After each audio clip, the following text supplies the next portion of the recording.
Chapitre 5: La méthode de Müller concernant la lecture des Écritures. La lecture fidèle de la parole de Dieu a impacté la vie de George Müller de manière considérable.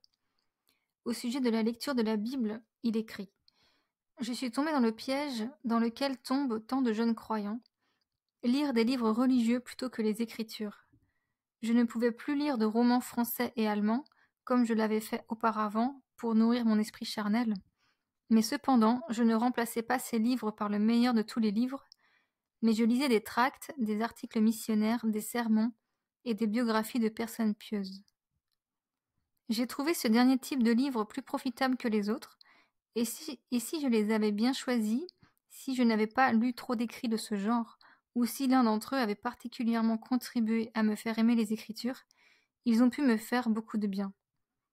Je n'ai à aucun moment de ma vie eu l'habitude de lire les Saintes Écritures. Lorsque j'avais moins de 15 ans, j'en lisais parfois un peu à l'école. Par la suite, le précieux livre de Dieu a été entièrement mis de côté, de sorte que je n'en ai jamais lu un seul chapitre, pour autant que je m'en souvienne, jusqu'à ce qu'il plaise à Dieu de commencer une œuvre de grâce dans mon cœur. Lire la parole accroît notre amour pour elle. Maintenant, la manière scripturaire de raisonner aurait été la suivante. Dieu lui-même a daigné devenir un auteur, et je suis ignorant de son précieux livre, dont le Saint-Esprit a causé l'écriture par l'intermédiaire de ses serviteurs. Il contient ce que je dois savoir et la connaissance de ce qui me conduira au véritable bonheur. C'est pourquoi je dois lire et lire encore ce livre très précieux, ce livre des livres, avec le plus grand sérieux, tout en priant sincèrement et avec beaucoup de méditation. Je dois poursuivre cette pratique tous les jours de ma vie.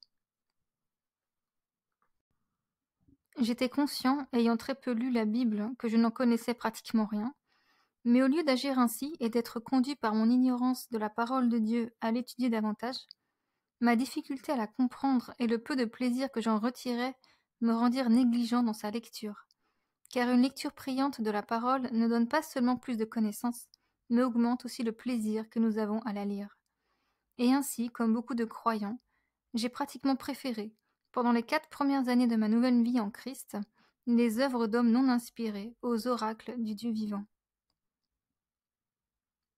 Lire la parole favorise la croissance spirituelle.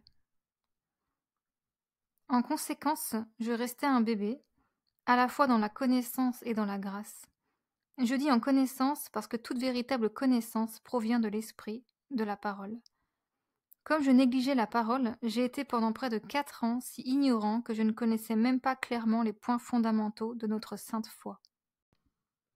Ce manque de connaissance m'a malheureusement empêché de marcher fermement dans les voies de Dieu, car c'est la vérité qui nous rend libres. Jean chapitre 8, verset 32. En nous délivrant de l'esclavage de tout ce qui est dans le monde, la convoitise de la chair, la convoitise des yeux et l'orgueil de la vie. 1 Jean chapitre 2, verset 16. La parole le prouve, l'expérience des saints le prouve, et ma propre expérience le prouve aussi très nettement.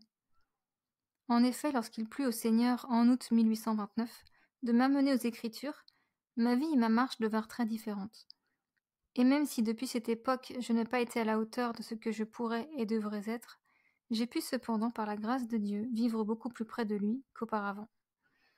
Si des croyants lisent ces mots et préfèrent d'autres livres aux Saintes Écritures, et s'ils apprécient les écrits des hommes bien plus que la parole de Dieu, qu'ils soient avertis par ma perte. Je considérerais ce livre comme le moyen de faire beaucoup de bien, s'il plaît au Seigneur, par son intermédiaire, d'amener certains de son peuple à ne plus négliger les Saintes Écritures, mais de leur donner d'accorder dorénavant cette préférence pour la Bible, plutôt qu'aux écrits des hommes qu'ils ont eus jusqu'à présent. Mon aversion pour l'augmentation du nombre de livres disponibles pour les lecteurs aurait suffi à me dissuader d'écrire ces pages si je n'avais pas été convaincu que c'était le seul moyen par lequel d'autres personnes puissent tirer bénéfice de mes fautes et de mes erreurs. J'ai été influencé par l'espoir que, en réponse à mes prières, la lecture de mes expériences puisse être le moyen de les amener à valoriser davantage les Écritures et à en faire le standard et le guide de toutes leurs actions. Lire la parole enseigne des vérités spirituelles. Si quelqu'un me demandait comment lire les Écritures de la manière la plus bénéfique qui soit, je lui conseillerais avant tout de chercher à s'assurer que Dieu seul, par son esprit, peut l'enseigner.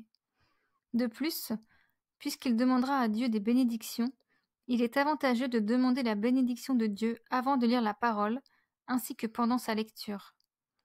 De plus, il devrait avoir ancré dans son esprit que bien que le Saint-Esprit soit le meilleur et le plus suffisant des enseignants, ce dernier ne nous enseigne pas toujours immédiatement au moment où nous le désirons, et que par conséquent, nous pourrions avoir à lui demander à nouveau l'explication de certains passages. Mais il nous enseignera certainement à la fin, si nous recherchons vraiment à être éclairés, en priant patiemment et en vue de la gloire de Dieu. Lire la parole systématiquement. De même, il est d'une immense importance pour la compréhension de la parole de Dieu de la lire de manière systématique, de sorte que chaque jour nous puissions lire une partie de l'Ancien et une partie du Nouveau Testament, en reprenant là où nous nous étions arrêtés précédemment. Les raisons de lire la Bible de manière systématique sont les suivantes. Cette méthode est importante tout d'abord parce qu'elle met en lumière le lien entre l'Ancien et le Nouveau Testament, une méthode différente où l'on choisit habituellement ses chapitres préférés rendra tout à fait impossible la compréhension d'une grande partie des Écritures. Deuxièmement, tant que nous sommes dans ce corps, nous avons besoin d'un changement, même dans les choses spirituelles. Et ce changement, le Seigneur l'a gracieusement fourni dans la grande variété que l'on trouve dans sa parole. Troisièmement, une lecture ordonnée de la parole honore la gloire de Dieu. Le fait de laisser de côté certains chapitres ici et là revient pratiquement à dire que certaines parties sont meilleures que d'autres, ou que certaines parties de la vérité révélée sont inutiles ou superflues. Ensuite, cela peut nous préserver, par la bénédiction de Dieu, d'opinions erronées, puisqu'en lisant régulièrement les Écritures, nous sommes amenés à voir leur sens dans son ensemble. Nous sommes également gardés d'accorder trop d'importance à certains points de vue favorisés. Cinquièmement, les Écritures contiennent toute la volonté révélée de Dieu. Par conséquent, nous devrions chercher à lire de temps en temps l'ensemble de cette volonté révélée. Je crains que de nombreux croyants de nos jours n'aient pas lu ne serait-ce qu'une seule fois la totalité des Écritures. Pourtant, en quelques mois, en lisant seulement quelques chapitres chaque jour, ils pourraient y parvenir. Méditer la parole. Il est également de la plus haute importance de méditer sur ce que nous lisons, de sorte que peut-être une petite partie, ou si nous avons le temps, l'ensemble, puisse être médité au cours de la journée, ou bien une seule partie d'un livre, d'une épître ou d'un évangile, que nous parcourons régulièrement pour le méditer, peut être considéré chaque jour sans pour autant se rendre esclave de ce plan. J'ai trouvé que les commentaires érudits remplissaient la tête de nombreuses notions et souvent aussi de la vérité de Dieu, mais lorsque l'Esprit lui-même enseigne, par l'intermédiaire de la prière et de la méditation, le cœur est touché et impacté. Le premier type de connaissance fait généralement enfler, voir 1 Corinthiens 8:1, et l'on y renonce souvent lorsqu'un autre commentaire donne une opinion différente. Elle est aussi souvent jugée inutile lorsqu'il s'agit de la mettre en pratique. Le second type de connaissance, en revanche, rend généralement humble, elle donne de la joie, elle nous rapproche de Dieu, et elle n'est pas facile à remettre en question. Comme elle vient de Dieu et qu'elle est entrée dans nos cœurs, elle devient nôtre et elle est généralement mise en pratique.